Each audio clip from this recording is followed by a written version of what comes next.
श्रीभैरव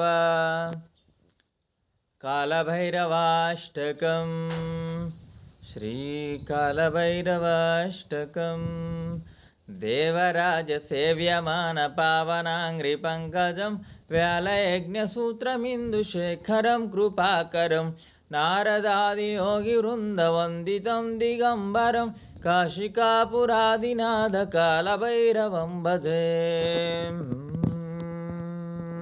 भानुकोटिभास्वरं भवाब्धितारकं परं नीलकण्ठमीप्सितार्धदायकं त्रिलोचनं कालकालमम्बुजाक्षमक्षशूलमक्षरं काशिकापुरादिनाथकालभैरवं भजे।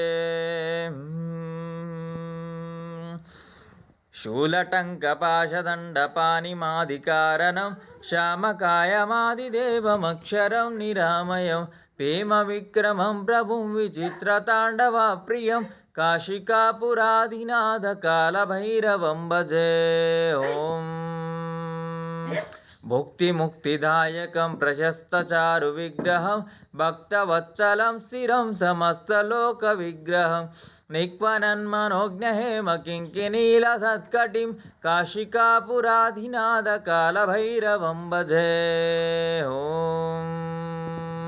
धर्मसेतुपालकं त्वधर्ममार्गनाशकं कर्मपाशमोचकं सुशर्मदायकं विभुं स्वर्णवर्णकेशपाशशोभिताङ्गनिर्मलं काशिकापुरादिनाथकालभैरवं भजे।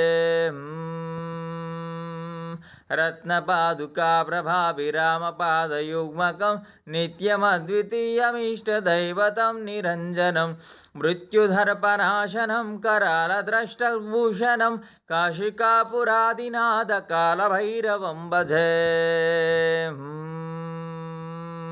अट्टहासभिन्नपद्मजाण्डकोशसन्ततिं दृष्टिपातनष्टपापजालमुग्रशासनम् अष्टसिद्धिदायकं कपालमालिकाधरं काशिकापुरादिनाथकालभैरवं भजे। भूतसङ्गनायकं विशालकीर्तिदायकं काशीवासिलोकपुण्यपापशोधकं विभुं नीतिमार्गकोविदं पुरातनं जगत्पतिं काशिकापुरादिनाथकालभैरवं भजे। कालभैरवाष्टकं पठन्ति ये मनोहरं ज्ञानमुक्तिसाधकं विचित्रपुण्यवर्धनं शोकमोहदैन्यलोभकोपतापनाशनं ते प्रयान्ति कालभैरवाङ्घ्रिसन्निधिं ध्रुवम् इति श्रीशङ्कराचार्यविरचितं कालभैरवाष्टकं सम्पूर्णम्।